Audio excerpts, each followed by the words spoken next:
Okay, thanks for your patience. I think it was important that we got this right, and I thank the staff for their assistance. If we just go back to the recommendation, I'm going to move.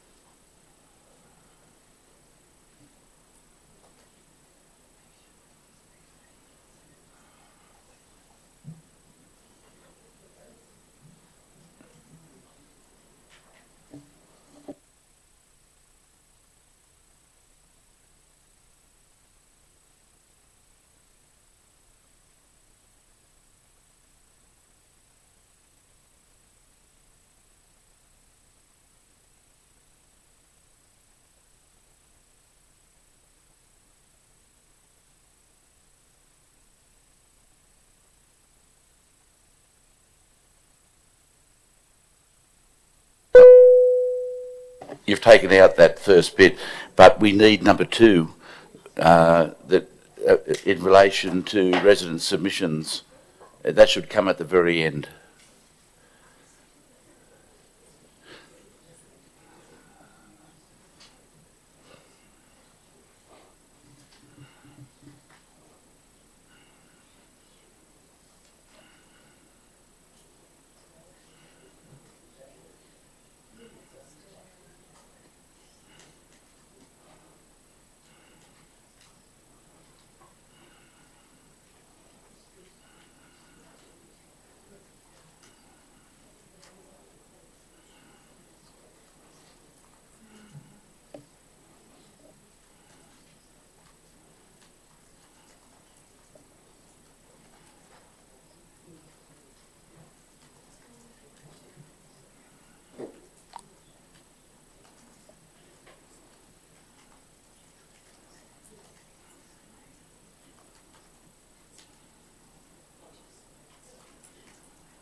And leave it, just put the new three up.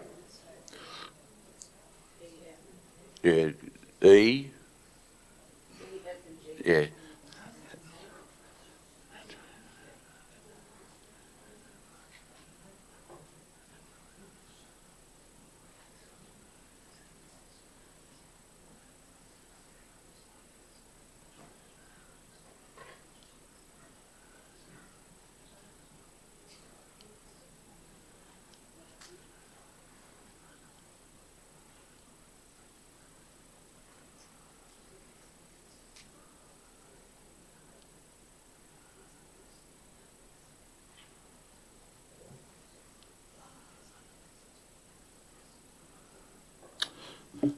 Okay, I will move as on the screen and declare that carried. General Manager, I'd also ask if copies could be done immediately for residents to take home and digest before the meeting tomorrow. And also, I would like the presentation of Mossvale matters attached to the minutes. Okay, next item.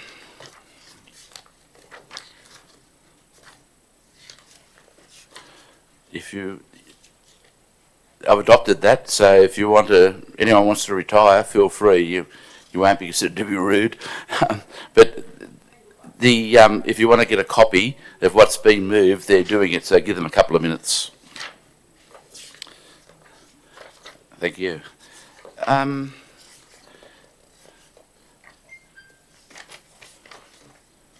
Sorry. Next item is the planning proposal to insert additional farm stay accommodation in the Wingecarribee local plan. But before I go to that, General Manager, can you tell me why the Bowral Town Centre master plan that was also considered at this meeting is not listed? Mr Mayor, I'll need to take that on notice. Can we make sure that matters that go to the panel come immediately to council. Even when the panel asks for more information, it's important that the council knows what's, or the community knows what's going on. Okay, General Manager. Thank you, Mr. May. So again, Ms. Stannard will introduce this item. Thank you. Thank you, General Manager. The purpose of this report is to seek an endorsement from Council to proceed with a planning proposal to amend the local environmental plan to insert a clause into the LEP regarding farm stay accommodation and to include farm stay accommodation as permitted with consent in the RU4 primary production small lot zone. Both of these amendments could have been done through what's called an amending state policy late last year, but it was the preference of the panel, and we concurred that because we already have farm stay accommodation permitted in our local environmental plan, that we should make any changes by means of a planning proposal which gives the community the opportunity to be engaged and to participate and make submissions. So we're doing it by means of a planning proposal rather than through that amending SEP. Thanks. On page 18, we have the officer's recommendation. Then you have the recommendation that went to the panel.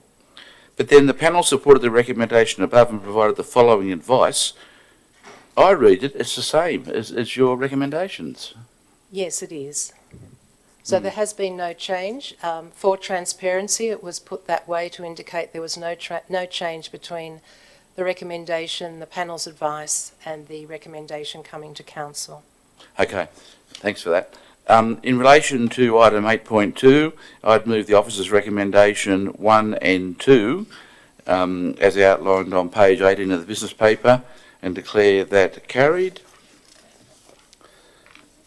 9.1, the presentation of the audited financial statements. Sorry, I apologise. 8.3, new living areas, special rate variation. General Manager. Thank you, Mr. May. Mr. Kuzmanowski will introduce this item. Thank you. Thank you, General Manager. This report responds to the Administrator's Minute considered at the meeting held on the 20th of September 2023, seeking a report to investigate the feasibility of a special rate over the Shire's proposed new living areas.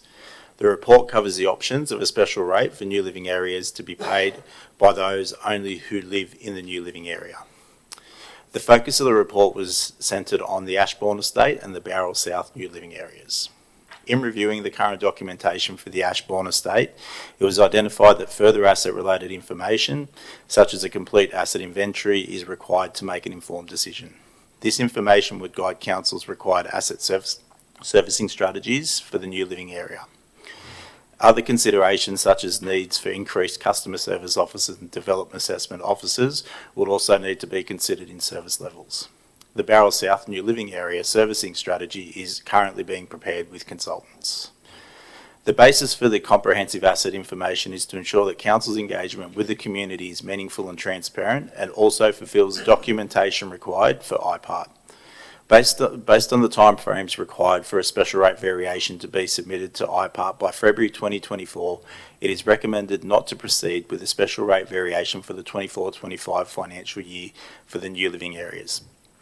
In progressing the notion of a special rate for new living areas that won't impact those outside the new living areas, it is recommended that the Council incorporates this policy position into the 24-25 revenue policy to enable council officers to progress the matter when the information is prepared. Further works will continue to capture the complete asset inventory for the Ashbourne Estate and working through the Bowral South new living area. The recommendation is as tabled in the report. Thank you. In relation to the Ashbourne Estate, have we missed the boat?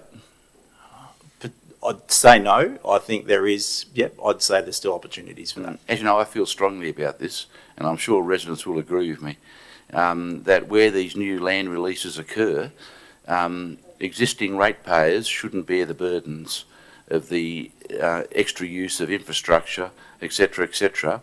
At the same time, new residents and developers should be well aware of the council's policy.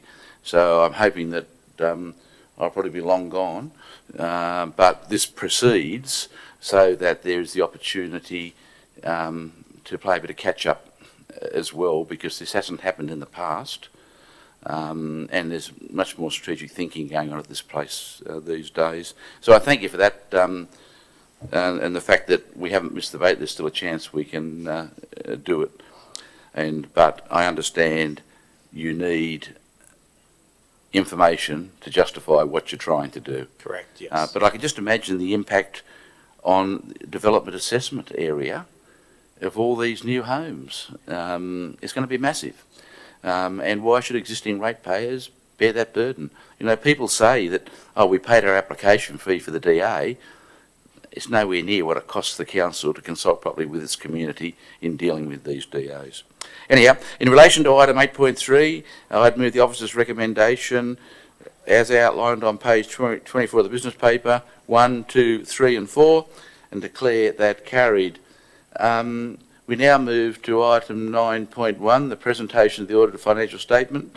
I would move that the standing orders be suspended in order for Mr. Michael Kazoo from the New South Wales Audit Office to present the statements. I should say the accounts.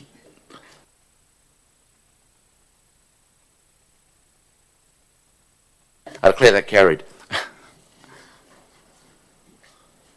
There we go.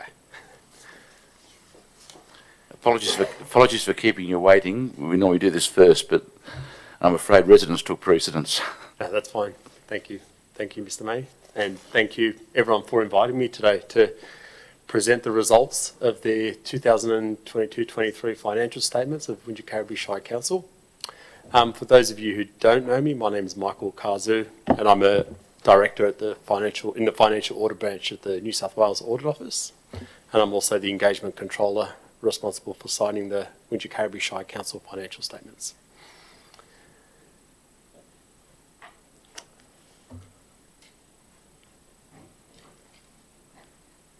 Sorry, the slides.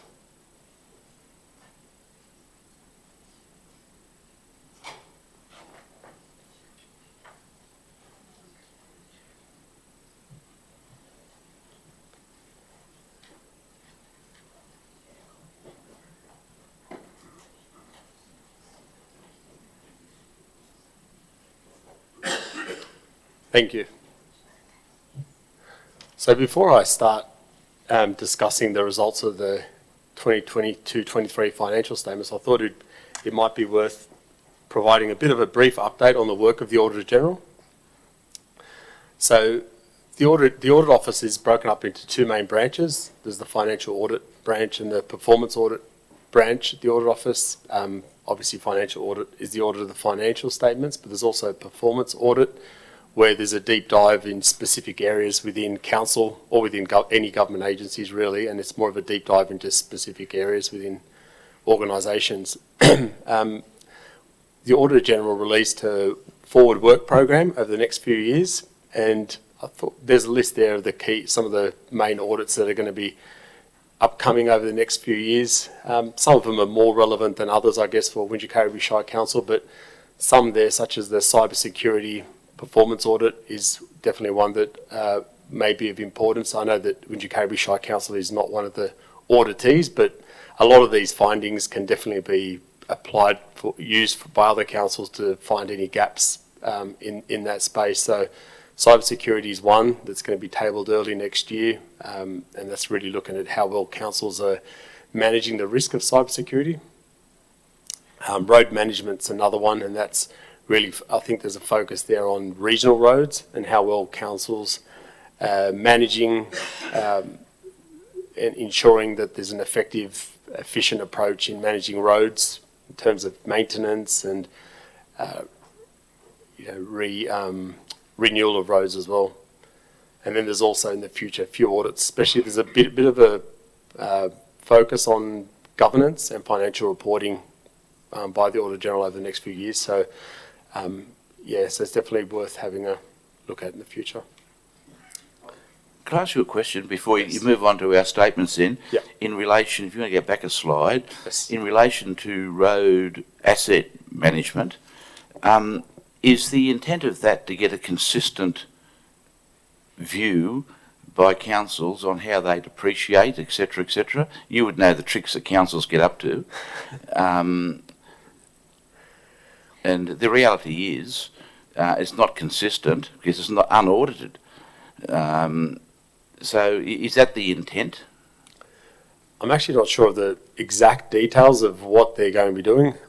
I'm not even sure if it's actually started yet, but it could be something that they look at. It's more of a broader, they're looking at how it's managed, but that could be part of it. I'm not sure at this stage. Yeah, Well, I'll take your point. can I ask you to put my name on a list if you're going to interview people about it? Because I have a strong view, including this place. We're dealing with it now, but I could say a lot more about the special rate variation this place got with some of the information it used. But it's not only here, here is now being honest with their asset valuations, but it's a big job for all councils across the state, anyhow. Yep, I agree. I've taken note of that, so thanks for sharing that.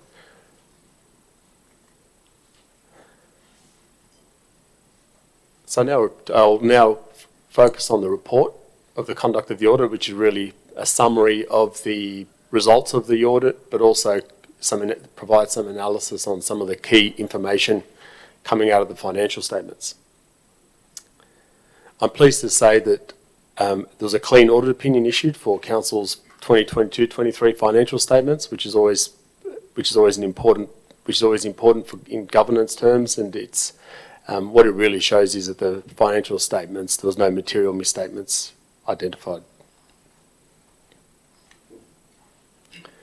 So now having a look at some of the key financial information. So you'll see there on the screen, this really a summary of the income statement of Wingecarribee Shire Council. You'll notice there, in terms of the operating result, there was a decrease in the operating result, which is, there's a few different factors really leading to this. One of them is just an increase in overall costs, especially around materials and contracts. But there was also a larger increase in disposal of assets for this year, and that's led to the decrease in the result. And then if you take out the capital grants and contributions, you'll see that there's also been a large, significant decrease in the result, and that's for the same reasons really. In terms of the grants and contributions and rates and annual charges, you'll see there's an increase of around 4% on both of them, and that's really quite stable, I guess, from year to year.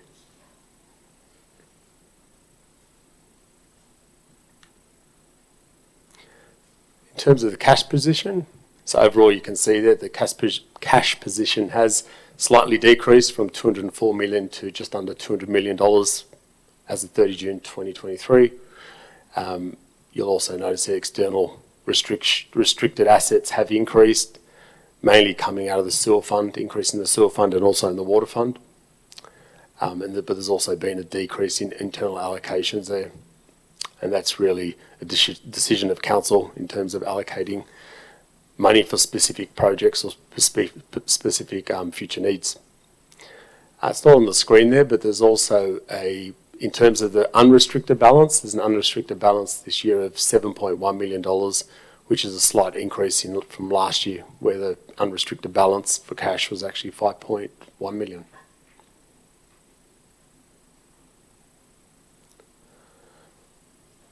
So you have here you'll see on the slides is a summary there of some of the performance ratios. These ratios are specifically the ones that have been audited in the financial statements. There's all these ratios have a benchmark which is provided by Office of Local Government. And as you can see there's a bit of a summary there in terms of what the ratios are, how council has performed compared to the benchmark. And you'll see that council achieved 5 of the 6 benchmarks set by the Office of Local Government. I'll touch on each of those quickly and then happy to take any questions. So the first one's the operating performance ratio. That's the first ratio there. And that is the one ratio where council did not achieve OLG's benchmark for this year. You'll see there that first of all, what it is the operating performance ratio really shows how well council compares council expenditure for the year versus how much money is being generated.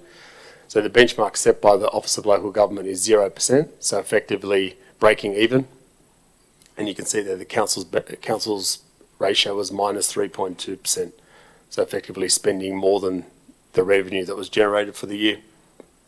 I think it's important to note with these ratios that, especially for this one, if I use operating performance ratio as an example, over the last few years, council has achieved that benchmark, have been over the 0% set by Office of Local Government, and sometimes looking at these ratios in isolation might not be it's probably better to look at it in terms of a trend rather than look at it in isolation.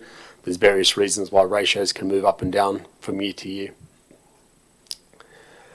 The next ratio is the own source operating revenue ratio. So what that ratio is looking at is how much reliance council have on external funding, such as grants and contributions. The benchmark set by OLG is greater than 60%, so essentially internally generating at least 60% of the revenue, and council's own source revenue ratio was 67%, so effectively 2/3 of the revenue generated by council was internally generated. And my understanding is that ratio has been exceeded the benchmark over the last few years.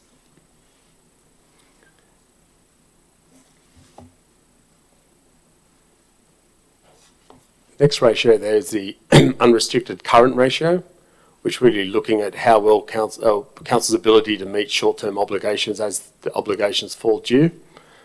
The benchmark set by Office of Local Government is 1.5 times, and council's ratio this year was 3. So effectively what that means is for every $3 of current assets, there's $1 of short-term obligations.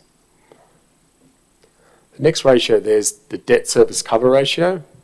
What that ratio is looking at is council's, it's measuring really council's operating cash generated to service the debt for the year. The benchmark set by OLG is greater than 2 times, and council's ratio 5.2 times exceeded that benchmark. The ratio was higher in previous years. I think it was just over 10 in the previous year, and that comes down to just reduction in operating result, and also an increase in the debt borrowing costs. The next ratio is a rates and annual charges outstanding ratio, which looks at council's efforts in recovering money owed by the ratepayers. The ratio set by the Office of Local Government is less than 10% for regional and rural councils. So effectively, that means being able to recover at least above 90% of the rates and annual charges. And as you can see, the council's ratio is 6.1%, so it's within the benchmark. And the last ratio is the cash expense cover ratio. So this is effectively looking at how long council could continually meet cash obligations if no cash came in.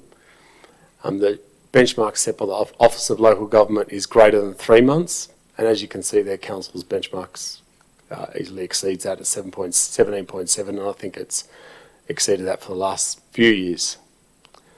So that's probably all I'd want to cover, but happy to take any questions. One quick question. Yep. Those ratios, Yes. is there somewhere on the OLG side or your side where you can compare your like with like councils for these? Good question. I'm not sure if the Office of Local Government have that. I know. I think it'd be good for residents and intending candidates to have a look. I agree.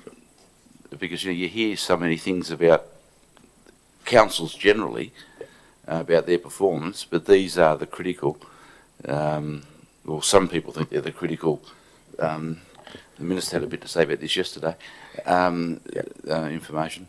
No, that's okay. Yeah, I think a lot of these ratios, Yeah, I agree with you. I think it would be good if to have that visibility just for comparison reasons, but I'm not sure if that's the case. Just to respond to the administrator's question, on the Your Council, which is yourcouncil.nsw.gov.au, there is the ability to compare councils, and it does have the financial benchmarks included in that data, just for reference. Okay, that's good. That's right. Thank you.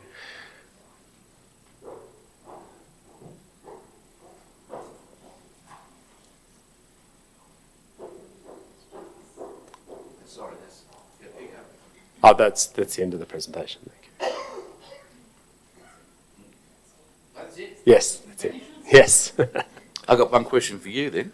Yeah. We're owed $18.9 million by the state and federal governments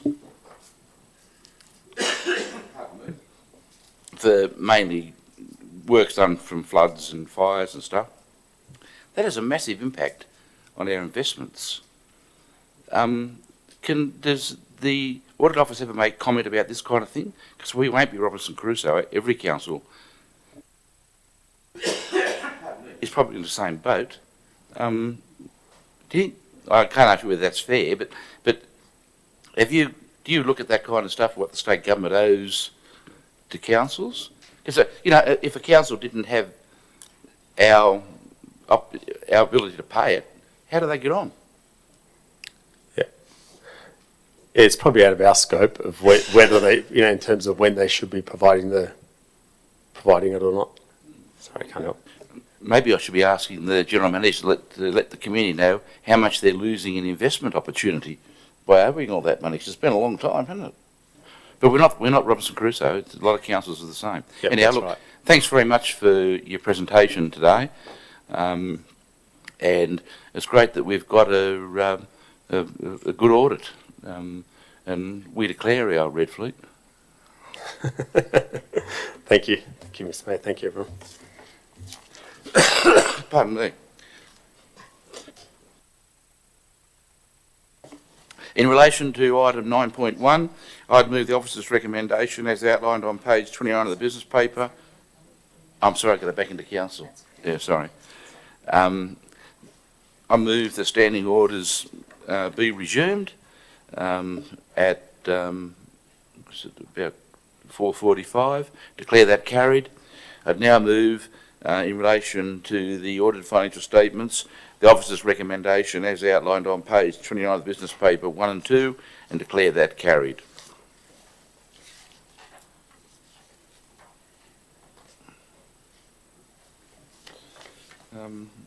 We now move on to item 9.2, the annual report for 22-23. General Manager.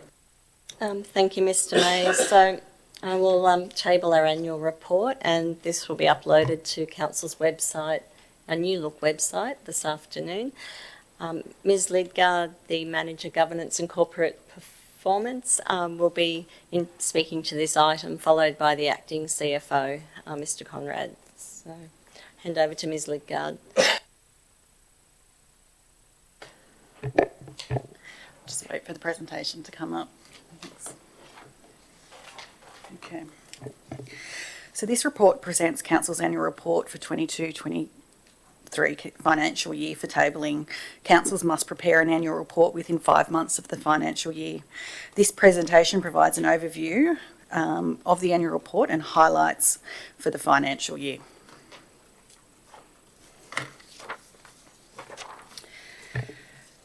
The purpose of the annual report is to report progress of Council's delivery program and operational plan. It's a key point of accountability between Council and the community, and it details the services and activities that Council has delivered to achieve not only its obligations under the Local Government Act, but also the longer term vision for the Shire.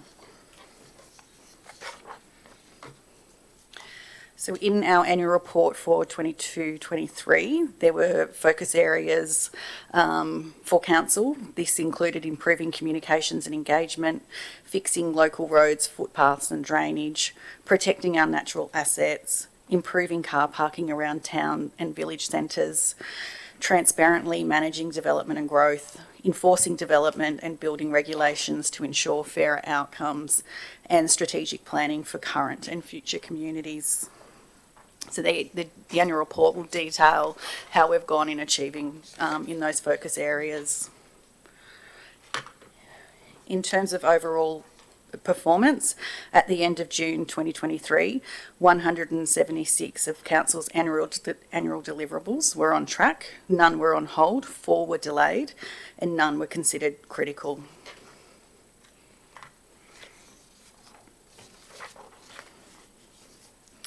So as I mentioned earlier, the annual report provides the community with a year in review which features several highlights. These are divided into 5 themes of our community strategic plan. So I'll just go through some of those highlights. So in terms of activities that were delayed, there were 4 delayed activities, and these are listed. But it's important to understand that progress has continued since the 30th of June. So at the time of writing the report, the revised farmland policy had been drafted and referred for independent external review. The draft resource recovery centre site master plan was developed and due to be finalised with quantity estimates for the works to be determined. 3 sections of new walking networks and linkages were in train and close to completion, with details of these included in the report. And the waste disposal contract negotiations have progressed and have now been finalised. These delays have previously been reported to Council as well. In terms of highlights for our leadership theme, the implementation of our roadmap moving forward as an organisation continued. This included highlights such as strengthening budget transparency by aligning and reporting on to individual services, development of a digital strategy, improving communications through regular newsletters and regular engagement, and investing in staff training to further develop our leaders. Over $38 million was secured in contestable grant funding for projects such as the Moss Vale Sewage Treatment Plant, where Council secured $25 million, and $1.4 million was secured from the Fixing Local Roads program for the rehabilitation of Sally's Corner in Exeter.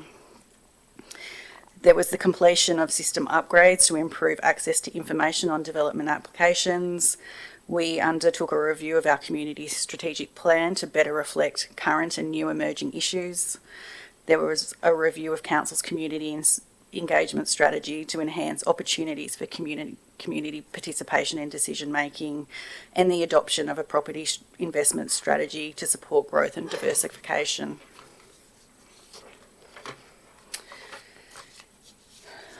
For the people theme highlights, National Volunteer Week celebrations acknowledged our local change makers that make a difference in the lives of others.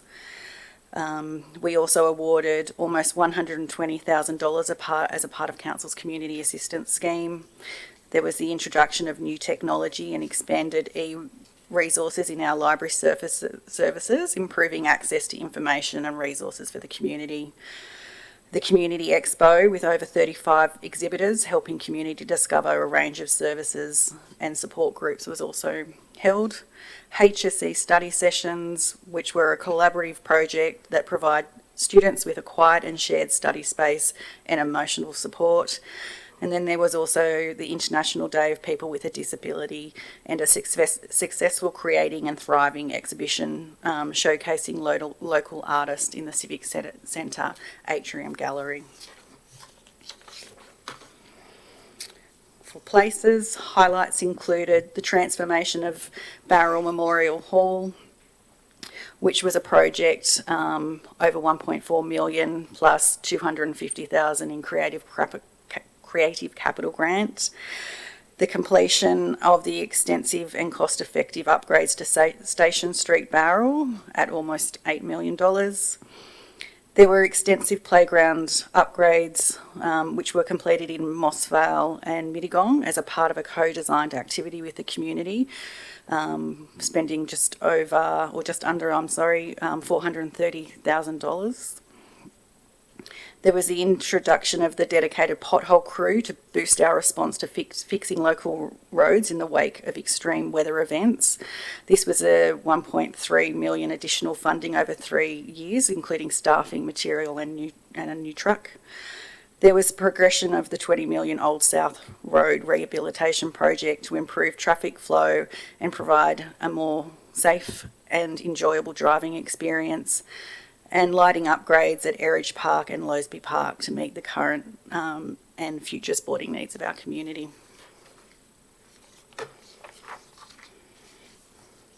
In terms of environment highlights, these included securing a multi-million dollar funding to assist the construction of Redford Farm Basin at 4.6 million.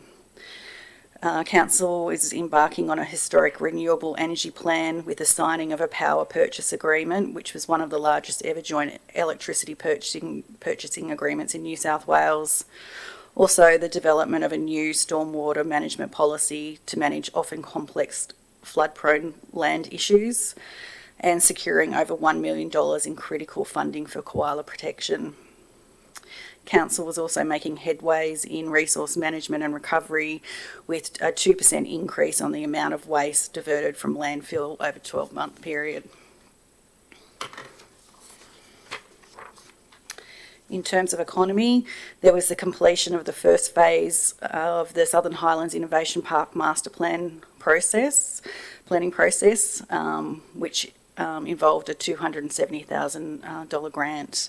A successful Tulip Time event was held with 60,000 people in attendance, and it's estimated this injected $1.8 million into the local economy. Successful brand awareness and tourism campaigns delivered by Destination Southern Highlands resulted in increased visitation to social media pages.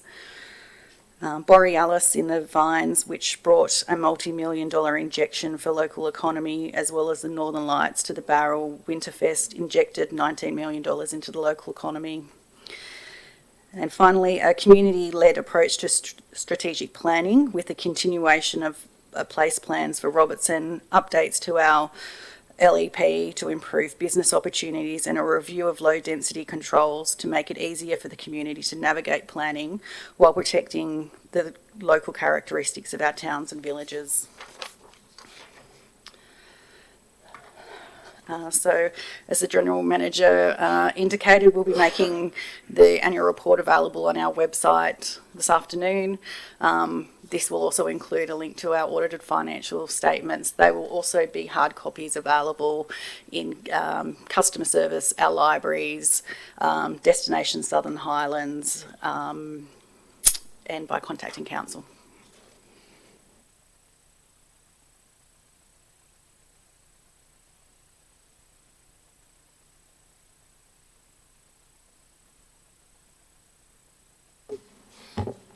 The financial statements were presented to Council on the 20th of September, and the audited financial results were presented today.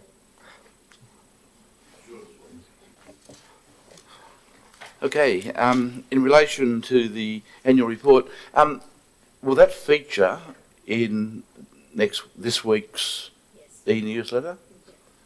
Is readership of that going up, can you tell? Or?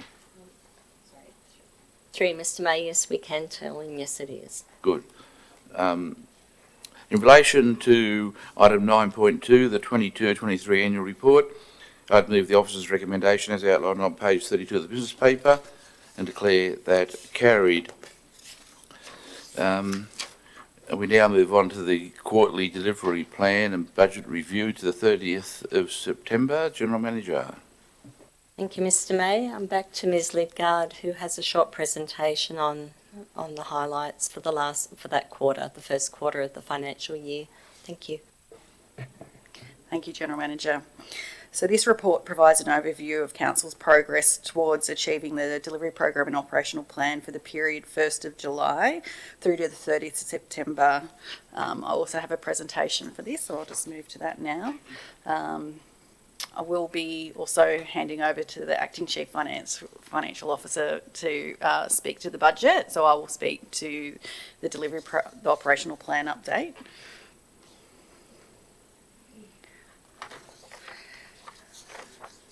So as you can see here, this slide shows overall how we're progressing against our priority actions from the operational plan. So at this point, council is progressing very well, with 75% of priority actions being on track. 11 were not due to start, 8% are progressing behind schedule, 4 have been complete and 2 are on hold, and I'll provide you with some further details around that now. So there have been a number of deliverables that have been completed this quarter, which includes the Library Reading Challenge, completion of the Community Engagement Toolkit, rabbit control at Berrima Reserve, a review of the Reviver Centre operational model, pressure reduction valve in Mittagong, Barrel Hospital water main clearing, the sale yards management structure, the Children's Services review, and the rating for the Department of Education have all been completed. There are some priority actions that, as I indicated before, that are on hold, which include the Technology One upgrade with Connect Intelligence Anywhere. There was work with our First Nations people to deliver an Indigenous recognition commitment, which is currently on hold. And there is going to be work on Council's reconciliation plan slated for October. The Platypus Conservation Project's on hold, as well as the Economic Development Strategy.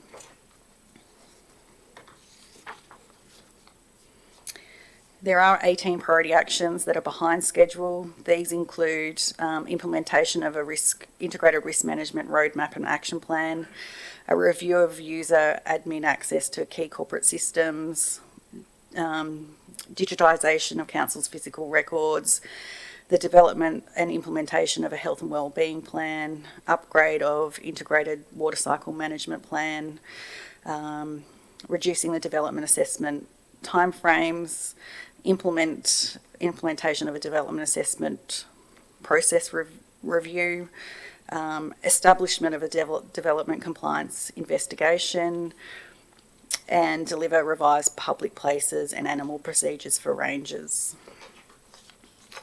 Just the final ones is around completing a plant community type map for koala habitat, action customer request and undertake preventative maintenance, prepare and implement a master plan and servicing strategy framework for the development of the Southern Highlands Innovation Park, preparing an implementation plan for destination strategy in consultation with the industry, the finalisation of the Robertson Village Place Plan, completing the Barrel Town Centre Master Plan, implementing a medium density resident controls, and prepare a detailed master plan for the Southern Highlands Innovation Park, and developing the integrated transport strategy.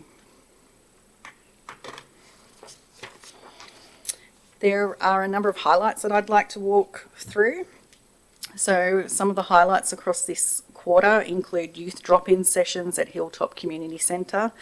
These were delivered in partnership with council and community circles, River Road Academy, which have developed a series of drop-in sessions to stimulate young minds, with Hilltop being relatively remote. These type of opportunities are not only easily accessible to people, young people, without having to travel further afield. So youth between the ages of 12 to 18 were welcomed into an inviting and inclusive space where they were able to explore a range of musical instruments, photography, film making, and urban and visual art activities. The community heritage study was progressing well during the reporting period, with a study endorsed by the Wingecarribee Local Planning Panel and a resolution passed at the Ordinary Council meeting on the 19th of July. The study has identified over 450 proposed heritage items, and approximately 80% are recommended for heritage listing. The Bundanoon Off-Leash Dog Park was unveiled. The construction of the new Bundanoon Dog Park at Jordan's Crossing is complete, with the official opening held on the 19th of August. The project was funded through New South Wales Government's Black Summer Bushfire Recovery Grant Scheme. It features a fenced area for both small and large dogs, and improved accessibility and amenities and facilities. Next is the Strategic Outcomes Work Plan. So in partnership with the state and federal governments, Council has committed just over 1.36 million towards a future focused strategic outcomes work plan to provide a planning framework for positive growth. The program includes developing the Southern Highlands Innovation Park, accommodating increased infrastructure capacity and addressing housing supply and diversity to manage growth in accordance with the community's values and expectations. Local government recovery grant funding was allocated with 1.65 million in local government recovery grant funding being allocated towards the advancement of draining works across the Shire, including Kangaloo Road upgrades, with positive community feedback for the resulting improvements in driving conditions and flood prevention. And finally, Koala Karaoke Party was hosted for the second time on the 13th of September at the Empire Cinema in Bowral. The event showcased local koala sounds, recorded over 30,000 hours. The event aimed to encourage community engagement and responsibility for the Shire's koala population protection and preservation, fostering awareness of the conservation cause. Other event or program highlights include Careers at Council Expo. This was introduced for the first time on the 17th of August and aimed to offer students in years 10 to 12 in the Wingecarribee community a comprehensive understanding of career prospects, academic pathways and training opportunities within council. This event provided valuable insights into a wide range of council positions, practical experiences and academic qualifications, empowering young people to make informed decisions about the future careers and discover opportunities available in their local community. 161 local high school students attended this event, which has generated interest with us for work experience. So Tulip Time 2023 saw an early bloom due to the unseasonably warm weather and drew 1,500 more attendees than previous years. Together with our community volunteers, Council delivered a 14-day event that showcased tulips in the Shire. We had over 62,000 people attend the event this year, making it our biggest tulip time yet, despite it being 3 days shorter. And this offered a significant boost to the local economy.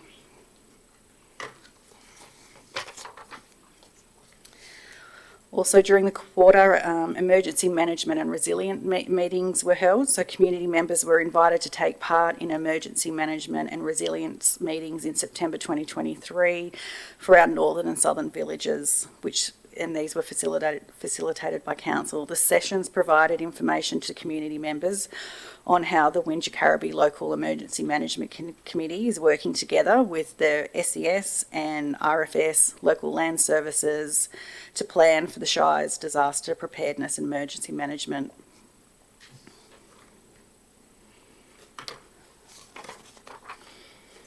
We've also continued to undertake consultation during the quarter, and the main consultations held during this quarter were for the Community Heritage Study, the Integrated Transport Strategy and the Bowral South New Living Area. So our online consultation hub received almost 1,200 visits during the reporting period, and 547 survey submissions and interactive maps were completed. I'll now hand over to the Acting CFO. Well, can I do my questions to you first and then to Finance? I think if we break them up. If I just say your emergency service meetings in North and South from my village tours have been extremely well received, but next year you're going to be under a bit of pressure to do them East and West as well. So on page 39, Council's Reconciliation Action Plan will commence in October. I know this is up to September, but has it started? Director. Through you, General Manager, Mr. Administrator, no, work on that, well, early work has commenced, but the substantial starting, like, work into that hasn't really commenced. We're waiting to bring on board, the work will be led by the Aboriginal Cultural Officer, who we are finding placement for at the moment. How long is that likely to take? Mr. Administrator, that will, depending on the work that's done in consultation for that, that may take 3 to 4 months is what's anticipated. Just be aware there's a bit of discussion in the community about that. Page 41, the development of integrated transport strategy, it says it's 5 months, I think, behind schedule. Why would it be when contractors are doing it? Through you, Mr. May, I'll have to take that on notice, but I do believe there was a delay in appointing the consultants. If you recall, we went to tender. Tenders they were all declined. We then negotiated with a separate firm, and I believe there was a delay in their commencement with us, but I'll take that on notice and provide a further update. Can we have one of those questions without notice response to the meeting? Because I think the community deserve to know where that's up to. It's a big issue. Thank you.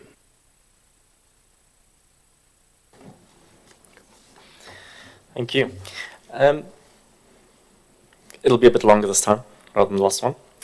Council's unrestricted working capital position after first quarterly budget review remains in excess of a council's policy, which is a minimum of $5 million. So we started the year off with just over $6 million per the financial statements. Thank you. And the original budget had about $56,000 surplus. The totaling all of our budget adjustments for September quarter, we end up with a $5,000 surplus. So not a massive surplus, but something. This slide is intended to summarize the adjustments based on the different P&L classes. So I'll go into a little bit more detail shortly. But what is important to note, just from reference to the ratios of performance measures that we did meet for the 22-23 financial year, I'm talking to the operating performance ratio. While the benchmark is a result greater than 0%, Council presented a negative 3.2% ratio in those financial statements. Given that that ratio is driven by the bottom line or the net result, we are expecting to continue this trend into the 23-24 financial year, also not meeting that ratio. These budgeted deficits are largely driven by the significant depreciation as well as the rate peg not keeping up with inflation. Delving into a little bit more detail from adjustments for revenue or income, we've seen a $4.1 million increase in investment income due to the favorable interest rates, an additional $867,000 worth of capital grants around LRCI. The one thing that's not on the slide, but it's important to note, is we had a $5.7 million financial assistance grant in the budget, which we received early, which means from a technical accounting perspective, it hits the bottom line, but it doesn't impact our working capital.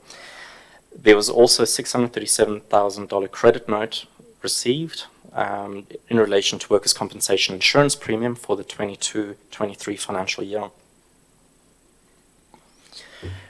From an operating expenditure perspective, Council's identified $1.5 million worth of salary savings, which has been offset with, or we've do this staff vacancy factor that we've had in the budget previous of 676, as well as the 270K Emergency Operations Centre salary savings that we were driving for. So that's been identified. There's also been an additional 400K included as additional salaries expenditure for the proposed salary system, and $320,000 to fund the telematics GPS installations.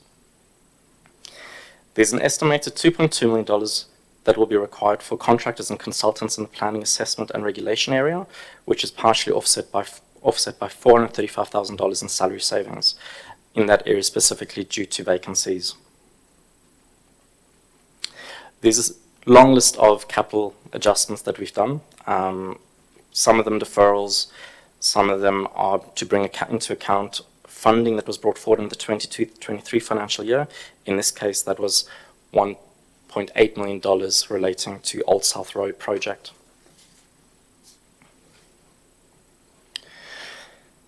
During the 23-24 budget development process, council officers reviewed the allocation of SRV funds to the various projects, and this review has continued into the new financial year. Council has over-allocated SRV funds to certain asset classes in the past, and we are in the process of rectifying this. We've also underutilised our developer contributions. As part of this process, we've identified 5 projects from the 22-23 financial year that were funded through SRV that we are proposing to fund from developer contributions and SPECT, so it's a retrospective adjustment. It's not an error, it's just a funding adjustment. In terms of a grant debtors, which is something that has been in all financial conversations we've had recently, we've got some significant grant debtors in our books at this point. There's about $15.6 million worth of DRFA debt, which is still under assessment with Transport for New South Wales. We've recently been told that there's $4.7 million of that we'll be receiving in this quarter, hoping before the end of November. So that is the assessment approved to date. The balance of it is still to be assessed. The DRFA is important. It's a reimbursement style funding agreement, and so are most of our capital programs. So of that current balance of about $21 million worth of grant-related debts on the balance sheet, 18.9, which is just those 7 highlighted there, are all reimbursement style. So based on the funding agreement, there's not much at this point that we can do short of doing the work and then getting the funds. The DRFA is a weird one because that has been so long in assessment with Transport for New South Wales, so we're working with them to get that assessed.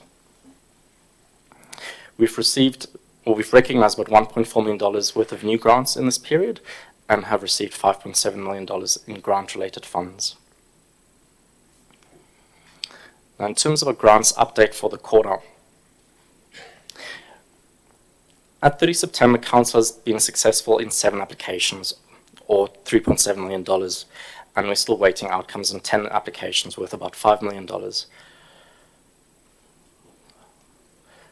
In terms of furthering our Shire priorities, Council's office has submitted an EOI to the Department of Industry, Science and Resources under the Growing Regions Grant Programme for the refurbishment of and the fit-out of the Mittagong Playhouse.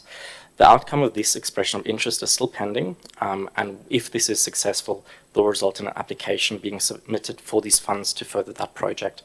There's a delay in the timelines as provided by that department of about a week, and we're still waiting on an outcome.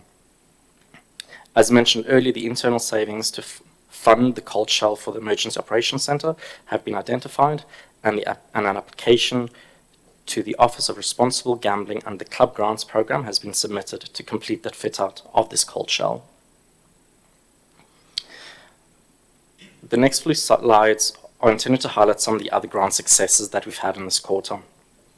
So in this case, Council has received funds to promote heritage conservation, as well as events during Small Business Month, as well as a series of programs during spring holiday break. Council was also awarded $1.9 million under the Local Roads and Community Infrastructure Grants Programme, or LRCI, which will fund part of the Bongbong Precinct as well as the Range Road renewal. $58,000 is to be applied towards the wages of Council's Roads Safety Officer and other road safety programs. In terms of pending grants, of those 10, Council is awaiting outcomes on the applications for funding in relation to the Bowral floodplain study, the delivery of the Seniors Festival, as well as $250,000 intended to further the Bowral South New Living area. The Habitat Actions Grant is to be used to reinstate native vegetation and stabilise the banks of Mittagong Creek, while the Youth Opportunities Program grant will be used to deliver a series of events to enable marginalised young people to lead and participate in the community. The application for some funding for marketing of the Southern Highlands Arts Trail 2024 is also pending.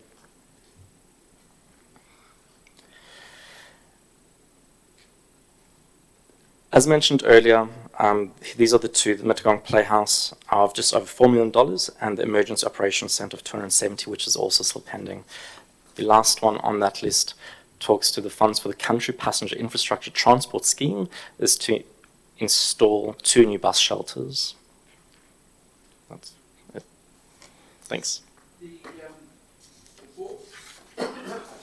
The 4.1 increase in interest revenue, Yes. is it possible to identify what the net amount is that goes back to general fund? Yes, we have done that. I can get you that information. If you would mind, I'm very interested in that. The GPS system, is that for all vehicles in the council's fleets? I believe it's being rolled out to the operational vehicles at this point, but I'll take that on notice and get back to you. Is there a proposal to take it further? Mr. May, Mr. Kuzmanowski is actually running that project. He may wish to respond to that. Thank you.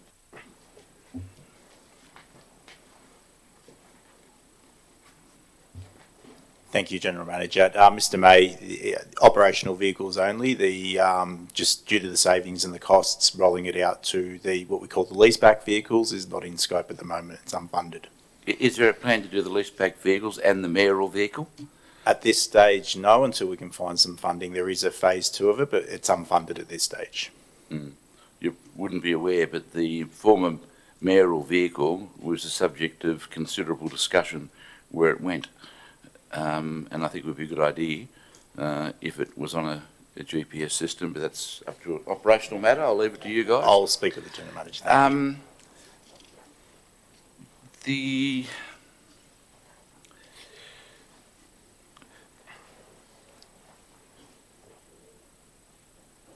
It's good to see you're getting some money back from workers' compensation, but look, I don't understand the 270,000 efficiency funding for Emergency Operations Centre recognised.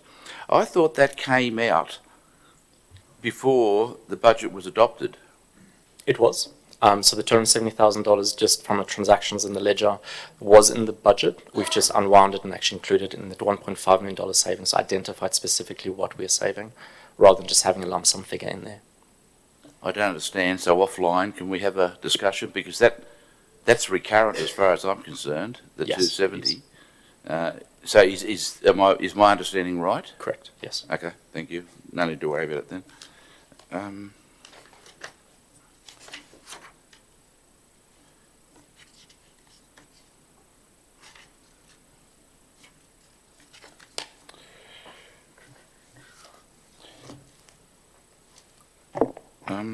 On page 257 of the actual statements, not your of the quarterly financial statement, in the DA area, you say there's a saving of employee costs of $435,000, but there's additional contractor costs of 2.170.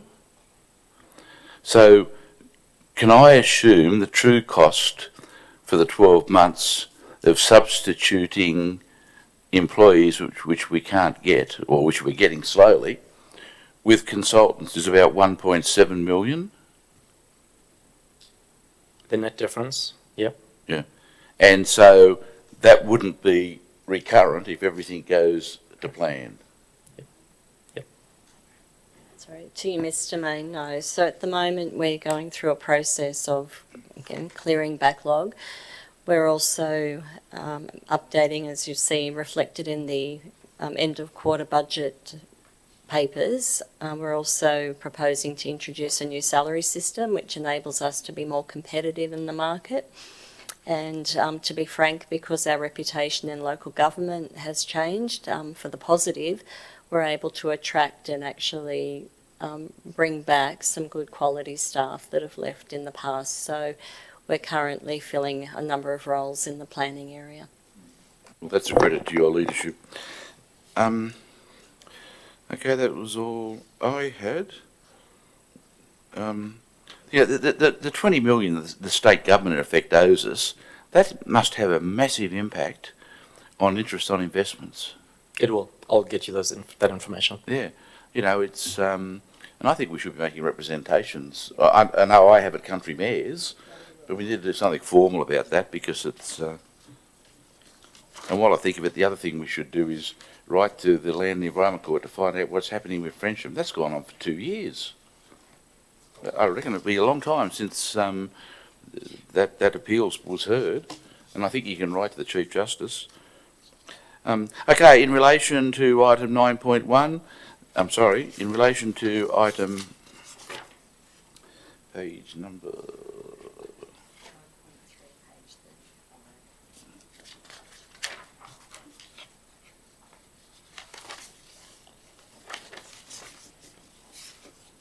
got paper everywhere. In relation to item 9.3, the quarterly delivery program and budget review to the 30th September, I would move the officer's recommendation as outlined on page 35 of the business paper, 1, 2, 3 and 4, and declare that carried. Now move on to item 9.4, Mount Gibraltar, Heritage Reserve Plan of Management. Thank you, Mr. May. Mr. Arthur, Manager Environment Sustainability, will introduce this item. Thank you. Thank you, Mr. May. The purpose of this report is to seek Council's endorsement of the draft Mount Gibraltar Heritage Reserve Plan of Management and for it to be placed on public exhibition for a period of not less than 42 days to accept submissions. The Council resolved in 14th of December 2022 to submit the draft Mount Gibraltar Heritage Reserve Plan of Management to Department of Planning and Environment, Crown Lands, for their endorsement. Council subsequently forwarded the draft to the Crown Lands and have received feedback. Feedback was mainly in relation into feedback has been incorporated into the draft and it's been presented to Council today. The draft plan of management provides a framework for the ongoing management of the high quality reserve, and the plan of management will guide annual work plans.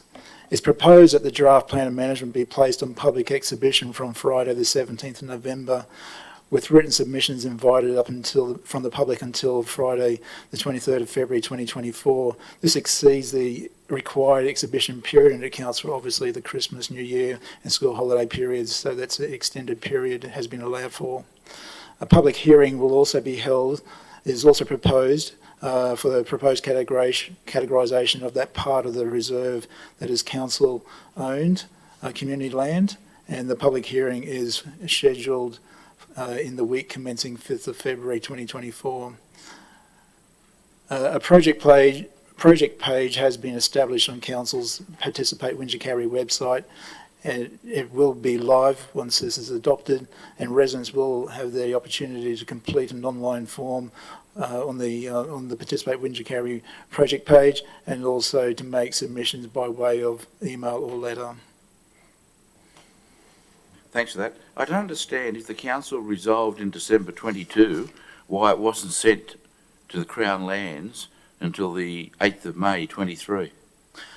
I don't know the answer to that at the top of my head.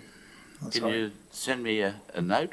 Sure. It seems to be an inordinate amount of time, and to be quite frank, while the Mount Gibraltar issue was going on, I kept saying, well, can we get the report back off the Crown Lands? Mm-hmm. It doesn't look like they had it. We still had it here, which is not a good look.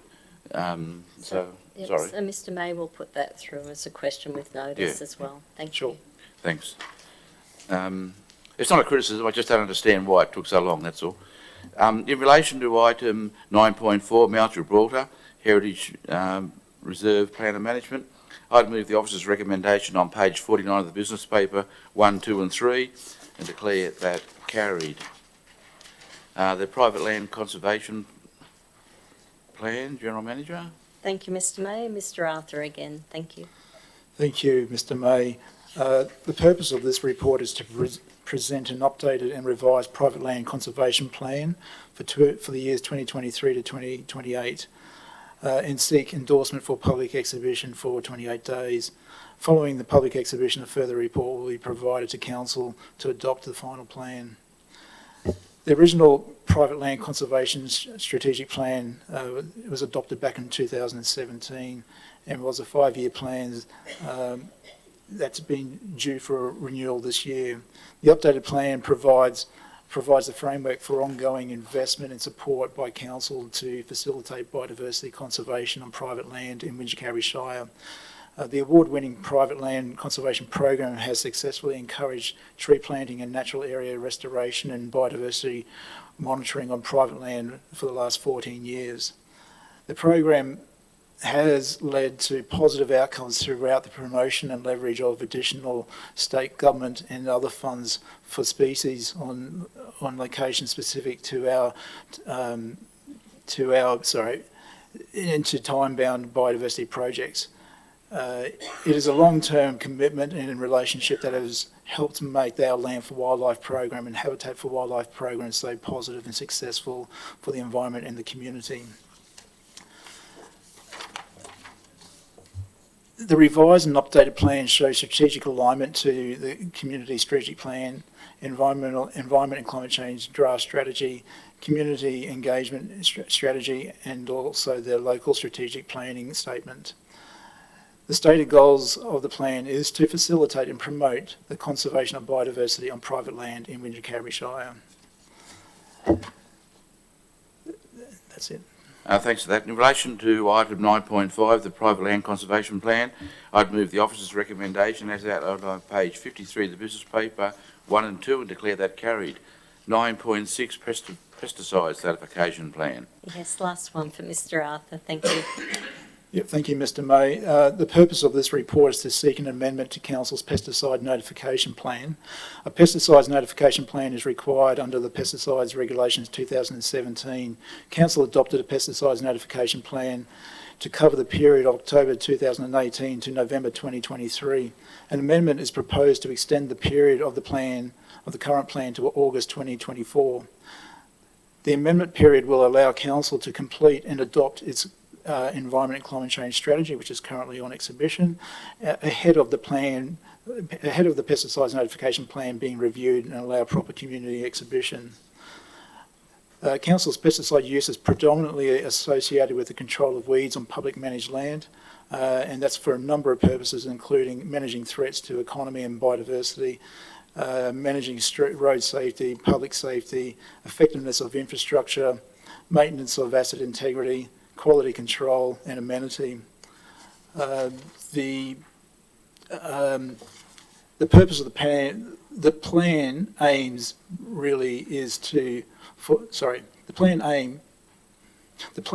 to meet the community's general right to know and the right to be made aware of pesticides application in the public places and allow the community to make informed decisions to avoid contact with pesticides.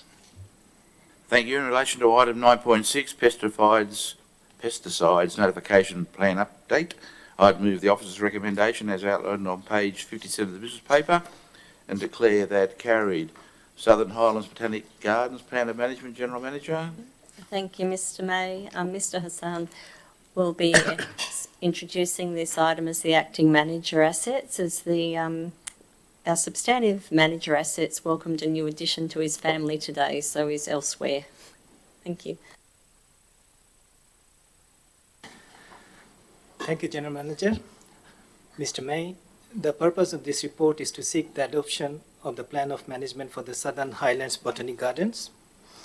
At Ordinary Council meeting of 16th August 2023, it was resolved that the draft plan of management was to be placed on public exhibition for 28 days. The draft plan of management was placed on public exhibition from 21st August 2023 for 28 days. with the community notified of the exhibition through various means that include notification to all registered members of USAY Winji Karibi, notification to community contacts, weekly community update published on Council's website, e-newsletter distributed to registered subscribers. Hard copies were also made available at the Civic Center and Council libraries and at the Southern Highlands Botanic Gardens. As per the Local Government Act, a public hearing was also required, and this was held on Tuesday, 13th September 2023 at Mosvale Civic Center. The hearing was chaired by Carl Malberg, Director of CGM Planning. 12 community members attended the public hearing. All submissions received during the public exhibitions are provided in the Council report as well as the public hearing report by CGM. As detailed within the Council report, there have been many minor adjustments been made to the plan of management upon consideration of the submissions received. The primary adjustments include the structural layout of the plan has also been revised to make the plan more readable. This structural change has not changed the information available in the POM. Additional detail in the POM has been added around the Latham Snipe Protection Order, including outlining Area 1 on the site categorization map. Although still categorized as natural area, a more specific subcategorization has been applied to the watercourse and wetlands, with the constructed wetlands now categorized as natural area wetland, and the connecting water bodies categorized as natural area watercourse. The Southern Highland Botanical Gardens plan of management has therefore been finalized following the public exhibition period of the draft plan, incorporating the community feedback. It is therefore recommended that Council adopt this plan of management. Thanks for that. On page 78 of the business papers, you deal with the submissions received via USAY Winji Karibi. Yep. And they're all anonymous. I think the initials have been written there. But that's The anonymous. first one is not applicable, the initial, then AM, BT, MW, and the suburb has been given. Could anyone else answer? The director like to respond? I'm unsure why they are included as being anonymous, but Only the initials. I thought we had agreed previously that people's names, not their addresses, but their names would be put on submissions. Look, these ones, but in relation to some of the other matters we've dealt with, people have said some not very nice things in relation to what's happening, and I just seem to think that the names should go on. With your say, have you got to put your name? It depends how the consultation's been set up. If it's been set up as a survey, people don't necessarily need to leave their name. If it's a submission process, they're required to register, which means that they put in their name and details. The issue with your say is people can put names that aren't correct. So they might sign up and call themselves anonymous. And we're looking at ways to rectify that as we've moved to a new platform. Okay, look, it's just an observation, but I just seem to think people's names should be on it, and we should ask for people's names. In relation to item 9.7, the Southern Highlands Botanic Gardens Plan of Management, I'd move the officer's recommendation as outlined on page 76 of the business paper, 1 and 2, and declare that carried.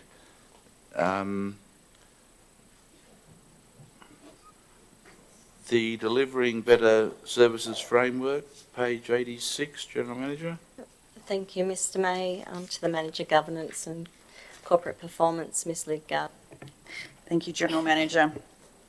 The purpose of this report is to present the draft Delivering Better Services, a framework for providing best value services to the community for adoption. The report also provides an overview of service reviews proposed for the 24-25 financial year. The framework has been developed in consultation with Council's Audit Risk and Improvement Committee and is based on better practice in both service planning and service reviews. It responds to the challenges of delivering both acceptable and affordable levels of service and outlines a new approach to achieving best value services. The framework acknowledges that to achieve this, Council will not only need to review its services regularly, but also plan more effectively. This involves regular service planning with short, medium and long-term horizons, as well as undertaking principle-based service reviews. The framework outlines why we undertake service reviews, the high-level process we'll undertake, roles and responsibilities, and guidance for staff participating in both service planning and service reviews. As a part of the operational plan for 23-24, Council committed to undertaking a review of water services and waste services. However, due to the timing of various waste-related contract negotiations, it was noted that the waste service review was superseded by a waste strategy, which will deliver a similar outcome to that of the service review. In addition to this, a service review on an internal service, which is financial services, was added to the 23-24 program. These reviews will be used to evaluate the service review process. The report proposes that the following service reviews are to be prioritised to commence in the 24-25 financial year. These are roads and drainage maintenance, parks and open space maintenance, building maintenance, pool management, and people and culture. This report recommends that Council adopt the Delivering Better Services framework and that Council notes the proposed reviews for 24-25. In relation to this matter, I see there's an amount of $153,000 allocated in the current budget. Why aren't these reviews done internally?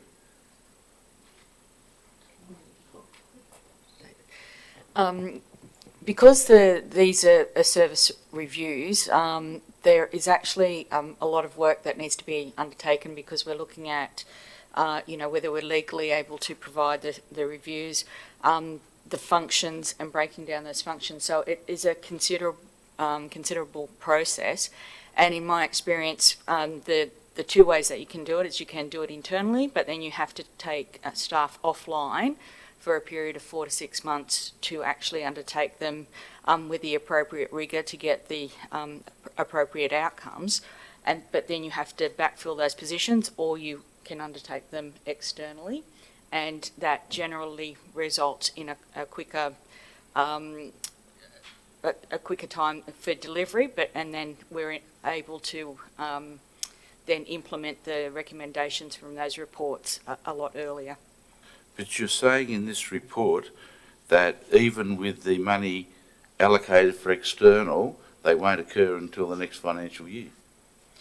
For those ones that are recommended, but there's already been service reviews undertaken this. They haven't come to council, have they? No, well, yes they have, sorry. There's children's services, and the financial services one is not complete as yet, but will be completed in the next 2 weeks. Yeah. Look, I'm going to defer this matter for a community briefing and further report to the December meeting. So that the matter be deferred.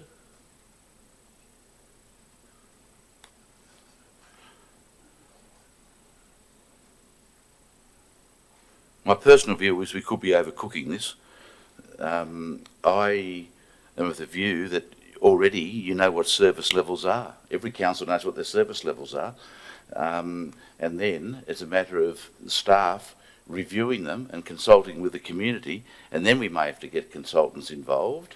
It will just depend. But, some of the assets up here appear to me to be managed within an inch of their life in some areas, but in other areas they're not touched, and Parks and Gardens would be the best one I have. But I would like to see what the performance. Look, I've got the Parks and Gardens one already, which I'd think needs a lot of work on it. But I just wouldn't mind having a community briefing particularly for people who are going to run for council. They need to know what's happening and how it's going to be managed. So the matter be deferred for community briefing and further report to the December meeting.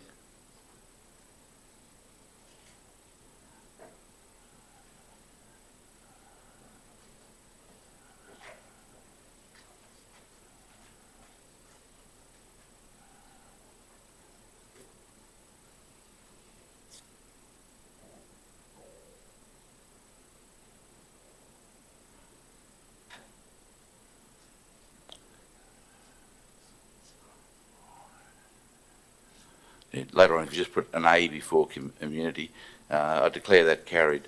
The next one is the insurance pool membership and coverage, page 90. Thank you, Mr May. To the Manager, Governance and Corporate Performance. Thank you, General Manager.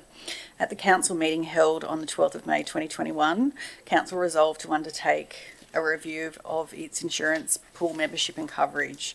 A report providing an update on the review was reported to the council meeting on the 16th of August 2023.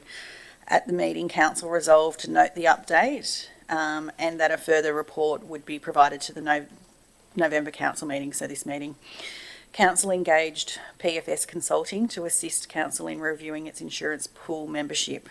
The project scope included identifying coverage anomalies and potential rectification measures, a review of premium competitiveness in the current program, review of the appropriateness of premium spend, evaluating whether the insurance program that council currently has in place addresses the maximum foreseeable loss for each policy, review and adjust deductible and limit options, create a high-level insurance gap analysis, analyse the insurances and risks for the community and Section 355 committees, and make a decision on the service provider offering, including remuneration and service agreement.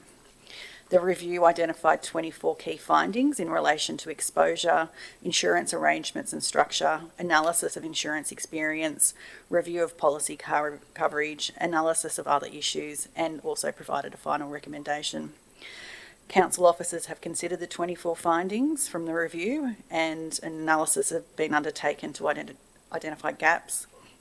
14 actions have been identified to be actioned in the 23, 24 and 24-25 financial years. And since writing this report, 4 actions have been completed. The final key recommendation from the review was that PFS believe that there is relatively limited potential for significant insurance cost savings given the current premiums are broadly in line with our benchmarks. Tendering for insurance protection and brokering services would provide clarity on this, as well as highlighting alternative service levels and cover and pricing options and structures.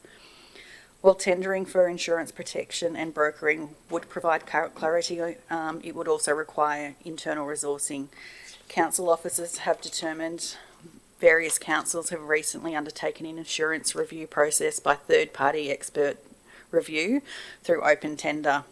The councils that have recently undertaken these reviews are Fairfield, Canterbury Bankstown, Wagga, Shoalhaven and Lithgow. These councils have remained with statewide mutual based on their service delivery. For example, an account manager to assist in arranging council's cover and day-to-day insurance inquiries. Council currently utilises this service and has proven to be beneficial. Due to the limited potential for significant cost savings, it's recommended that council remain a member of statewide mutual. The recommendation 24 is a contradiction.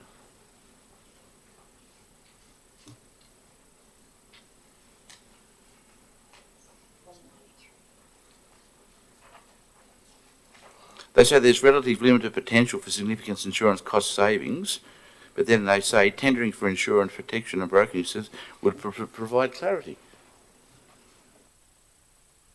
Yeah, sure. Yes, it does sound a little like a contradiction. I think they were sort of covering, a little bit from column A and a bit from column B. Basically, the advice to us was that it would provide clarity. However, in their opinion, there would not be any significant financial savings by doing it. There's only one way to find out, though.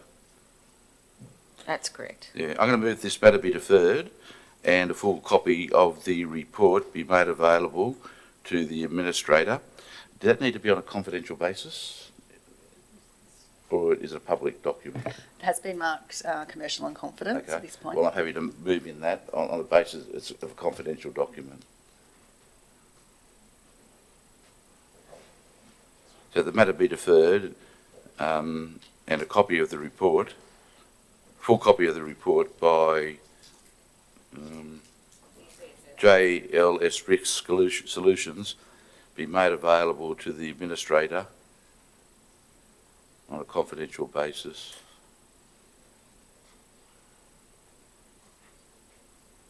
Would we still have time to go to tender?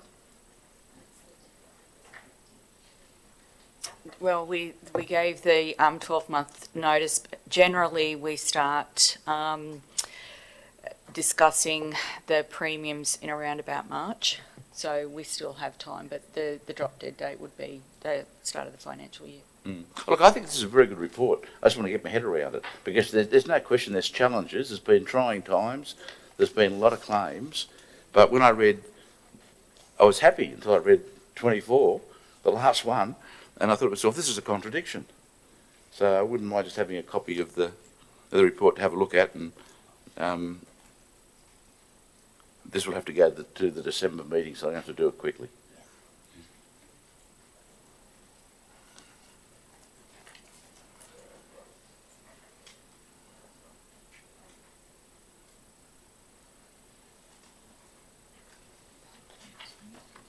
I'm sorry?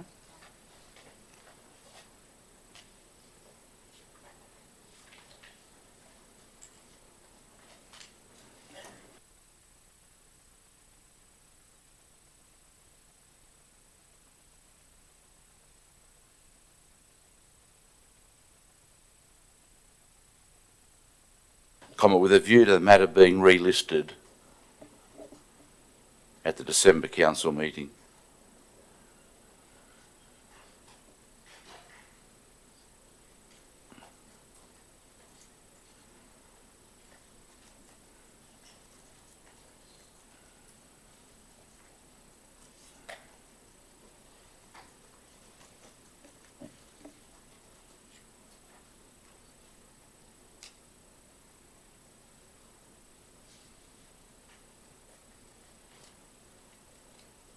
Thank you. I declare that carried. Next item is 9.10, appointment of 355 committees. Yep. Thank you, Mr. May. To Mr. Harb, the Chief Information Officer. Thank you. Thank you, General Manager. Mr. May, the purpose of this report is to seek endorsement for the appointment of 11 355 management committees and their members, the dissolvement of 3 of the 355 management committees, the endorsement of the capital budget works for the current financial year, which have been itemised in the report, the install of the DFIBs at the 355 management committee halls with the remaining funds to be used installing DFIBs to council's managed halls. So at the August council meeting, council resolved to endorse the procedures manual for the 355 management committees and commence the training for all elected committee members. The council officers conducted 5 two-hour orientation induction workshops, which included face-to-face and online sessions. 73 of the committee members attended this training. The following topics were discussed. We discussed the roles and responsibilities of both the 355 management committees and the council officers, the governance and code of conduct, insurance, work health and safety and risk management. We also discussed bookings and bookable. We discussed finances, capital works, building and grounds maintenance. The outcomes of the sessions were positive with constructive feedback. We also included discussions around the finalisations of the MOU. I believe the process has established a stronger relationship between the 355 management committees and the council officers. Thank you. And I can tell you what, they agree. They think it's been a very good process. And I thank you all for the time it's taken, but I think we've got there. So I have pleasure in moving the recommendation in relation to the appointment of 355 management committees as outlined on page 95 and 96 of the business paper, 1, 2, 3, 4, 5, 6, 7, 8 and 9, and declare that carried. I have one thing to ask you though. can someone ring the chairman of the Hilltop 355 committee about their projector? Sure. I see in the report, you're going to move the one from the Anzac room, which is now operational, I'm told, upstairs, but they're planning to have their next meeting at the Colo Vale Hilltop School, because they don't think it will be working, because they've been asking about it. And I've just read this and I haven't had a chance. So if someone just ring him and tell him, apparently you're going to bring the one upstairs no good, you're going to bring the one from downstairs upstairs and do something downstairs. We'll take it. As I understand, I'll leave it to you. Yeah. Thank you. 9.11, 2023-24 subsidies. Thank you, Mr. May. Back to Mr. Conrad. Thank you. Thank you, General Manager. In furthering Council's Community Strategic Plan, the Rates, Water and Sewage Access Charge Subsidy Scheme is a program offered to not-for-profit organisations and religious groups. As part of the 2023-24 operational plan and budget, revised guidelines to this subsidy scheme were introduced. The revised guidelines align the scheme with the grant, donation, and sponsorships policy and ensures that the subsidies are made available more equitably across the ratepayer base. The new guidelines provide consistency as to how the budgeted $60,000 will be allocated across not-for-profit organisations, registered charities, and religious groups. To recap some of the scheme's criteria, evidence of the not-for-profit status. The organisation must provide services or facilities which are available and of benefit to the Shire's residents without exclusion, and in providing such services, the organisation relieves Council of the need to provide such services. Throughout the month of September, applications were sought from not-for-profit and religious organisations using various media streams, including Council's e-news, social media, the radio, the GM chat on 2ST, the Village Association alerts, and community notices. Using the online application portal, Council received a total of 17 applications, of which 15 were successful under the scheme's guidelines, resulting in an allocation of about $7,800 of the available $60,000. Details of the recipients are included in the Council report. Of the two unsuccessful submissions, one was a religious group that was not a proclaimed religious organisation, whilst the other applicant was unable to provide evidence of their not-for-profit status. This means that after allocating the subsidies in line with the scheme's guidelines to the successful recipients, $52,000 remains available within the scheme, and part of this Council report is to provide some options on how to further allocate the remaining funds. As option 1, transfer funds to other grant programs offered by Council. As option 2, the remaining funds to be made available via a second round of application to not-for-profit and religious organisations with successful applicants from prior years specifically requested or invited to apply. And then we've got two options that are quite similar, being distribute the remaining funds to successful applicants using the 22-23 schemes guidelines, allocation rates, which result in about $39,000 being allocated, or alternatively the funding allocation changing somewhat to, as option 3B, being the remaining funds to be allocated to the successful applicants up to a maximum of 50% of the value of the rates and access charges, with no maximum or no cap of that $500 that we introduced. Council officers recommend option 2, to advertise the scheme again, specifically to extend an invitation to apply to successful applicants from the prior year. Intention is to improve the uptake of the subsidy scheme before allocating the remaining funds to other schemes or distributing these funds further. In the previous year, Council had 48 successful applicants compared to the current year, where there were no direct invitations. If this option is supported,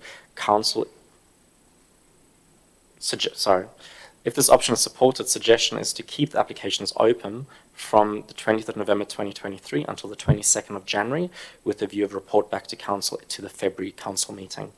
Thank you. Were all people who had a possibility of getting this written to? There were no direct invitations to apply as part of the... I'm sorry? There were no direct invitations to apply. It was just general communication to the community, just to keep it consistent. Rather, So the Robinson School of Arts wouldn't be aware unless they read the council's website. Correct. In terms of the opening times, we wrote to all previous successful applicants in May to advise them to keep a lookout of the new revised guidelines that were going to be adopted. But I thought the plan was to make it more equitable across the Shire. We should have written to people who don't get it. Is this way opening for a round two? This is where with option, Can we- aim is to have an option round 2 of these. To me, it just seems that you haven't caught the people who you were hoping to catch. Ask the director to make a comment on that. So the previous successful applicants were written to advise them that the new guidelines would be available, but to capture the majority of people that might have been successful. That's why we actually put it to open and advertised it through all of those platforms to be able to encompass and have consistency across the LGA. But that assumes that they read all this stuff. And like, I would have thought that I use the Robinson School of Arts as an example because I understand they pay rates. I think it's grossly unfair. And Colo Vale, when I had the community meeting out there, they've spoken to me and they told me that they were denied. And I said, well, they should make an appointment and see the director and tell the director that they're over having barbecues at Bunnings to pay rates to council. Because they say they weren't paying before. And now they've missed out. To comment on that particular one, one of the criteria was for the applicants to provide evidence of their not-for-profit status, and they did not provide such evidence. Did we chase them up? We tried. Have another go, because they're not too happy. And their view is that the council wants the hall. Look, they're very nice people, don't get me wrong. And I'm the one who said to them, tell the council staff that you're over having barbecues at Bunnings to get money to pay the council when, you know, if that committee walks away from that hall, guess who has to pick up the hall? Because the council, the committee will demand it. So if someone can make contact with them. We did just recently make contact with them directly to say, this is what you need to do, because I was a bit surprised that they wouldn't be able to provide evidence of it, of their status, and that they didn't respond. So happy to go again, but that was only just in the last few weeks that we actually sent them another email to say this is actually what you need to do, and can you respond? I think this is a far more equitable system, don't get me wrong, but I don't think we're approaching those who we're trying to get the equity to. And I think that's important, particularly with halls. You know, the churches and stuff, they know what to do. But we're dealing, it's the same as the 355s, we're dealing with volunteers and we've got to help them. But the halls that aren't 355s, it appears to me, are the ones who potentially will get stung by this new policy, and we might have to chase them up. Anyhow, in relation to item 9.1, 2023-24 rates subsidy program, I'd move the officer's recommendation on page 104 of the business paper 1 and 2 and declare that carried. 9.12 outdoor dining in Berrimah on Australia Day. Yep, thank you, Mr. May. Mr. Kloppers, the Manager of Business and Property, will speak to this item. Thank you.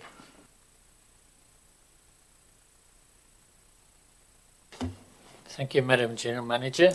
Good afternoon, Mr. May and those in the galleries. This item relates to the waiving of the outdoor dining fee for Berrimah businesses on Australia Day, the 26th of January 2024. Mr. May, officers are currently in the process of organising the next Australia Day festivities. Part of the aims of the organisers are to create a festive atmosphere where the community celebrates whilst enjoying the Highlands outdoors and the weather. One of the aims would be to allow local businesses to provide outdoor dining on the day and thereby activating the location during the celebrations. Ms. May, waiving the fee is proposed to only be applicable to the 26th of January. Therefore, the financial impact on council is deemed to be minimal, whilst increasing the potential enjoyment of everyone that attends on the day. Happy to take any questions. In relation to item 9.12, outdoor dining in Berrimah on Australia Day, waiving of fees, I'd move the officer's recommendation on page 108 of the business paper, 1, 2 and 3, and declare that carried. Gladstone Road Watermaid Renewal, General Manager. Thank you, Mr. May. Mr. Mellor, Manager Waste Services, will introduce this item. Thank you.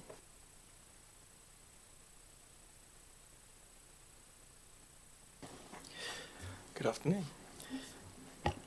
The Gladstone Road Water Main Renewal Tender, a reassignment of the contractor.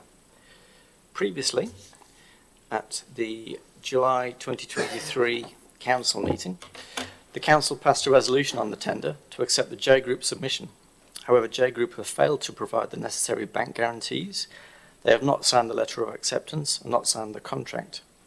On the 12th of October, J Group were issued a withdrawal of letter acceptance notice with a 1-week notice period, and no response was received. In the interest of having the water main renewed as soon as possible, the tenderers that were second and third, most preferred in the evaluation process, were approached by the council procurement officer and asked if they were willing to honour their original tender submissions, and if not, which element of their submissions would require revision other than the programme of works. Keen Civil Construction and advised they would be willing to honour their original tender submission, but were not able to commence work until March 2024. Killard Infrastructure advised they would be willing to honour their original tender submission, but increase their price to cover the increased cost of asbestos waste removal. They can commence work on the 4th of December 2023. The procurement team, and specifically the coordinated procurement and contracts, has provided written options and advice regarding the termination of the contract with J Group and withdrawal of the letter of acceptance. Likewise, with the re-engagement of Keen Civil and Killard Infrastructure, the procurement officer has provided an arm's length approach to ensure probity when confirming the validity of the original tender submissions. The procurement team consulted with Local Government Procurement, Office of Local Government, New South Wales, and the Winter Carriby Shire Council Probity Panel to seek options to proceed.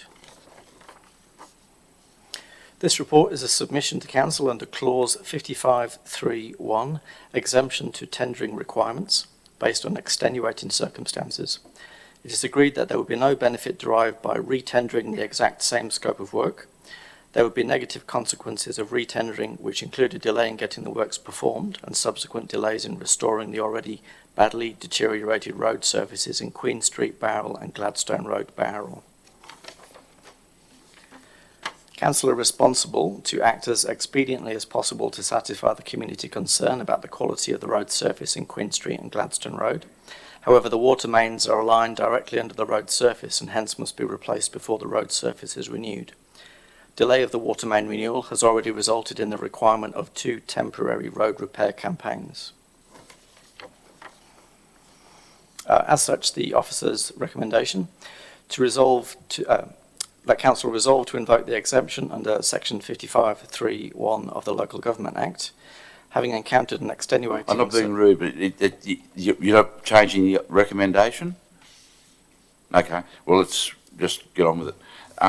In relation to... I'm not being rude, it's just... No, it's all good. In relation to item 9.13, Gladstone Road Water Main Renewal, I'd move the officer's recommendation as outlined on page 111 of the business paper, 1, 2 and 3, and declare that carried.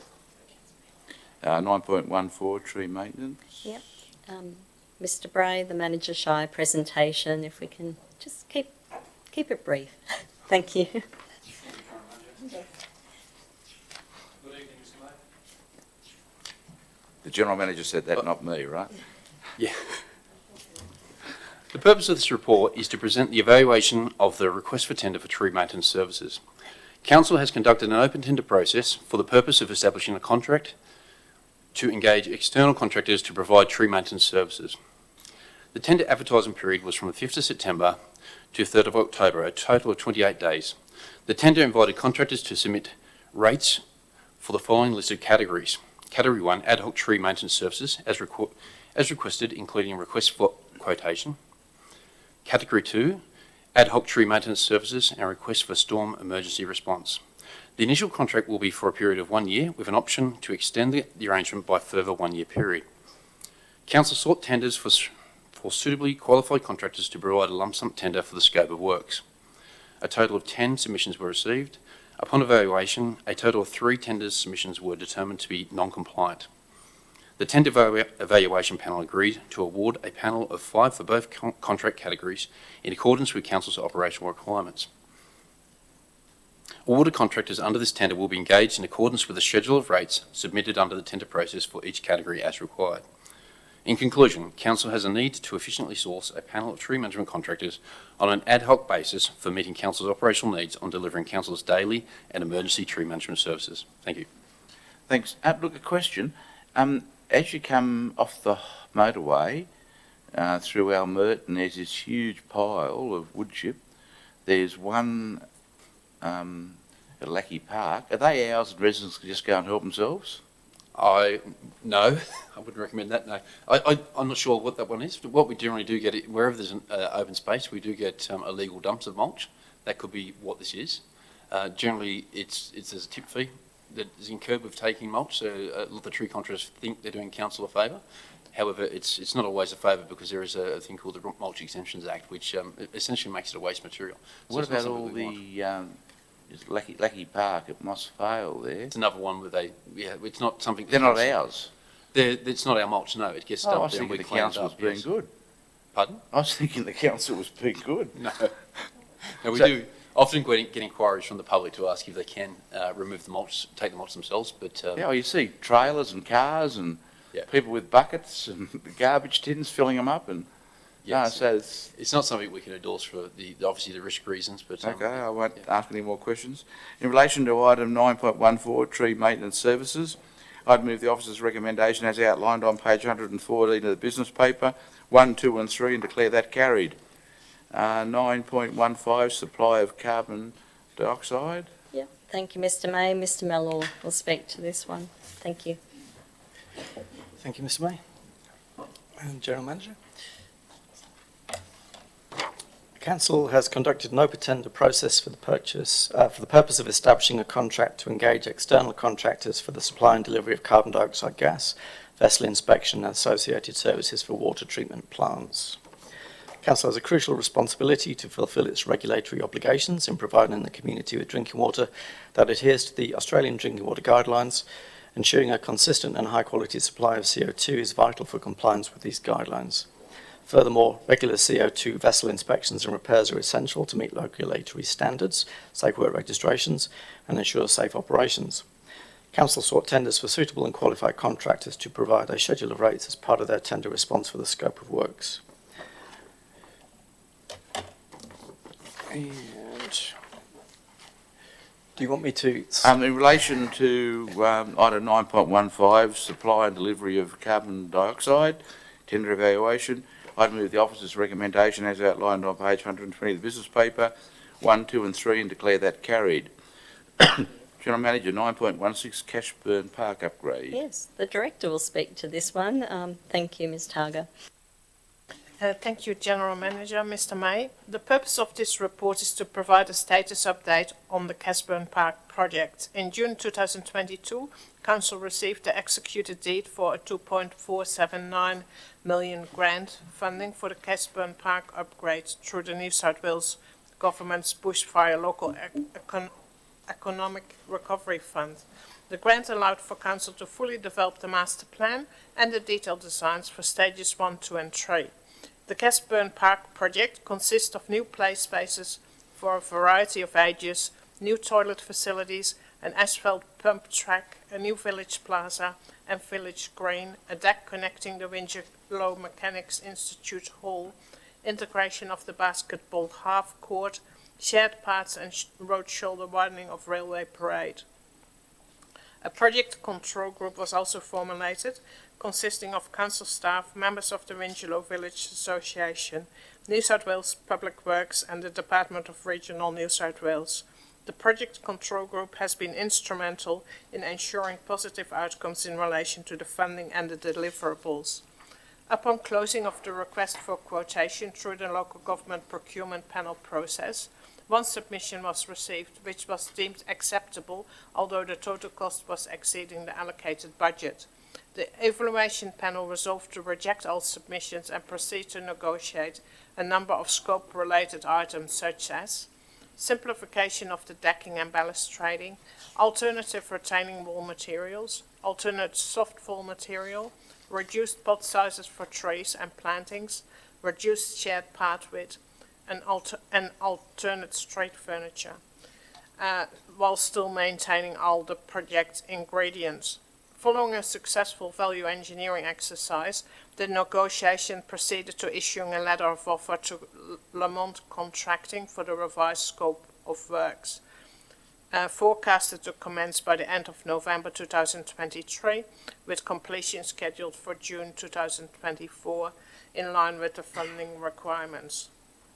The procurement process and negotiation phases have been overseen by Council's procurement team, ensuring probity throughout the process. Council is looking forward to progressing this significant community project and would like to take this opportunity to thank the Wingello community, in particular the Wingello Village Association, for their positive partnership with Council in the development of this project. Thanks for that. In relation to item 9.16, Cashburn Park,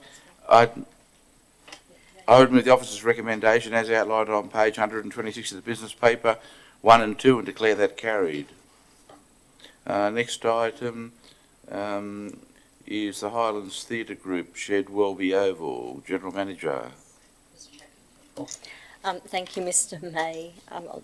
To the Acting Manager Assets. Thank you.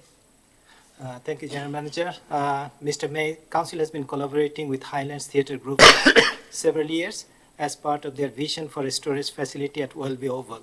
Our recent meeting with the group has further clarified the project deliverables, and it has been defined such that it will be classed as a non-habitable structure, and so the BCA requirements minimalized.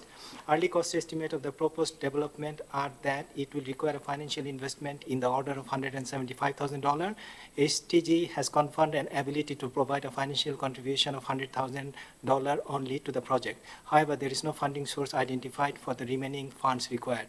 It is therefore recommended that the outstanding funds required for the STG storage shed project are sought through relevant grant funding opportunities. You got that in quick. Look, in relation to item 9.17, Highlands Theatre Group, I just want to be a little bit more positive.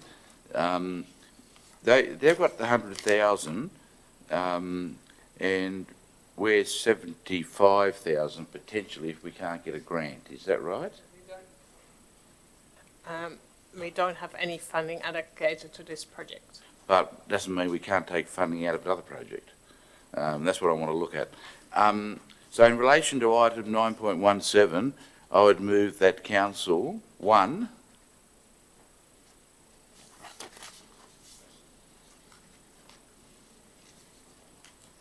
ready? Commence negotiations with the HTG for a lease or licence of an area of land at Welby Oval for a storage facility at a nominal rent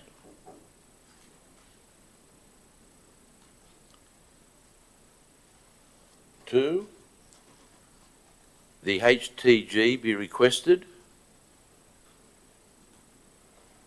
to negotiate a usage agreement with the Welby 355 Committee for rehearsals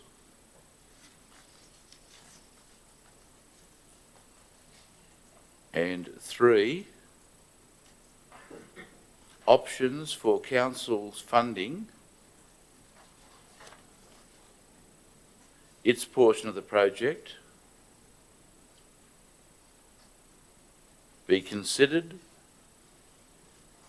in conjunction with the half-yearly QFS.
Oh, sorry.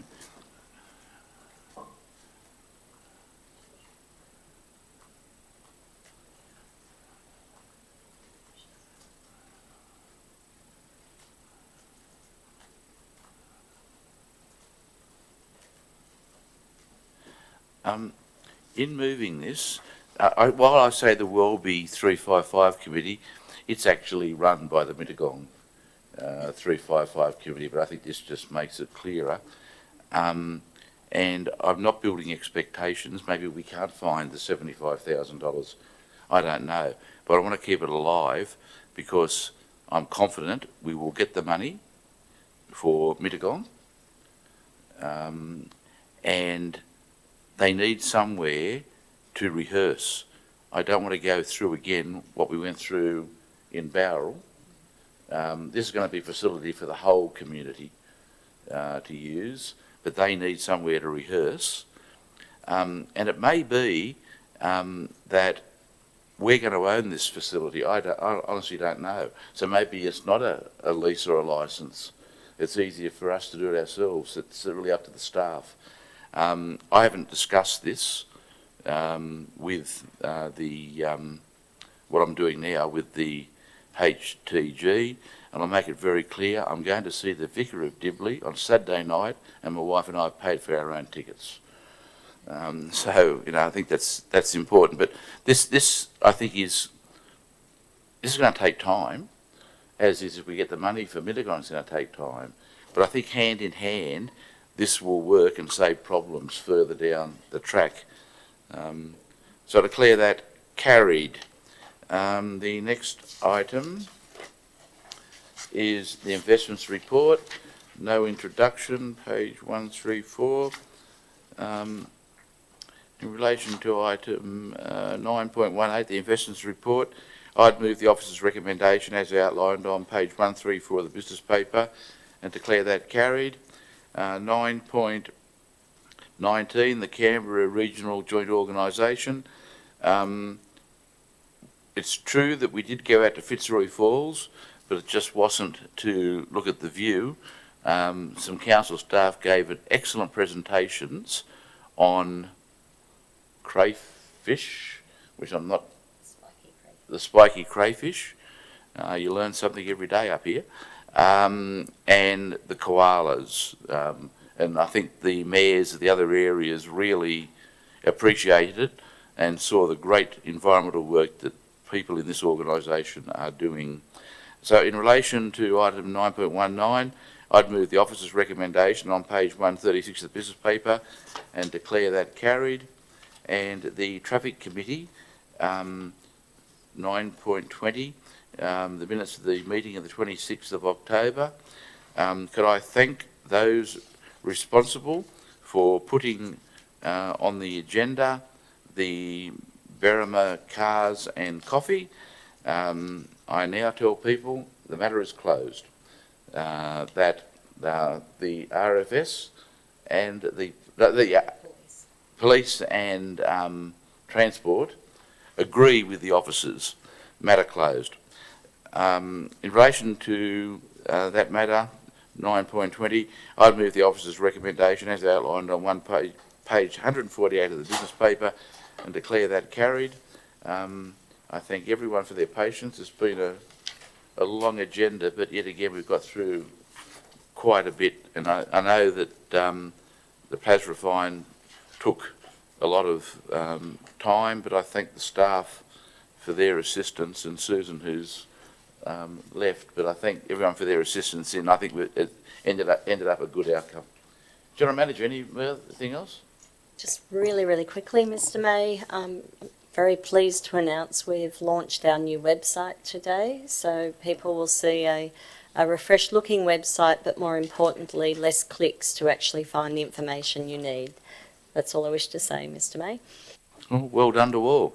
I'll have a look when I go home. Declare the meeting closed. Thank you.